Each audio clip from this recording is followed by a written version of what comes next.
pagkaing malagkit, pagpunta sa mga templo at pangungulekta ng mga pampaswerte o lucky charms. Ilan lang yan sa mga tradisyong nabubuhay sa pagsalubong ng Chinese New Year. Live mula sa Binondo sa Maynila, may report si Ruth Cabal. Ruth?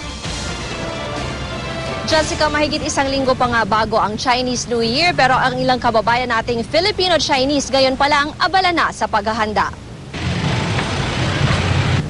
Ang pamilyang ito namamakyaw na ng tikoy. Taga Paranaque daw sila pero kada taon ay pumupunta sila dito sa Binondo. Ngayon pa lang daw kasi marami nang nanghihingi sa kanila ng tikoy. Yung litra na yon, lucky. Lucky? Ano yung hok? Ano? Hok is a Chinese. Ay, may blessing. Siyempre, may pangbigay tayo. Di ba? Bigay na rin kapag kahit na pagkunti-kunti lang. Oo. Tulad sa mga Pinoy, kapag bagong taon nila, ang mga Filipino-Chinese ay nagpupunta rin sa kanilang mga templo. Ang shrine na ito sa isang iskinita sa Binondo, dinadayo raw. Marami nagpupunta dyan. Marami nagpe-pray lang. Oo. Catholic and Buddhist. Ah, okay. Halo. So halo yung, kasi may Catholic prayers din Oo, po eh. meron. So ano pong ibig sabihin ng may sinisindihan na kanila? Incense? Candle. Wala. Parang candle sa China. Diba Buddhist incense ginagamit?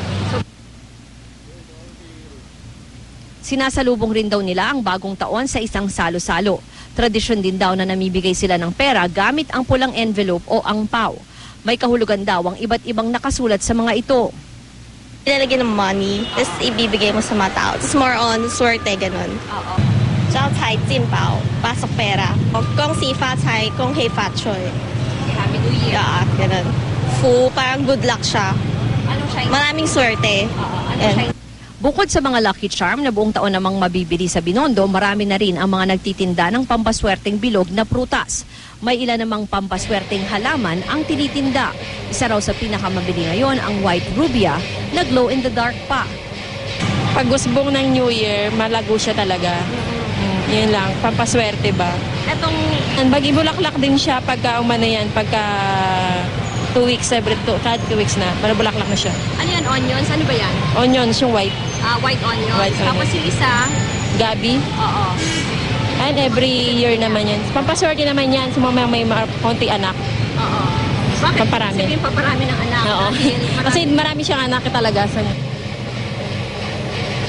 Jessica, may ilang mga gusali na rin dito sa Binondo tulad nitong nasa likod natin. No? Nakagayak na rin pang New Year. Meron pa nga silang music na naririnig nyo sa background.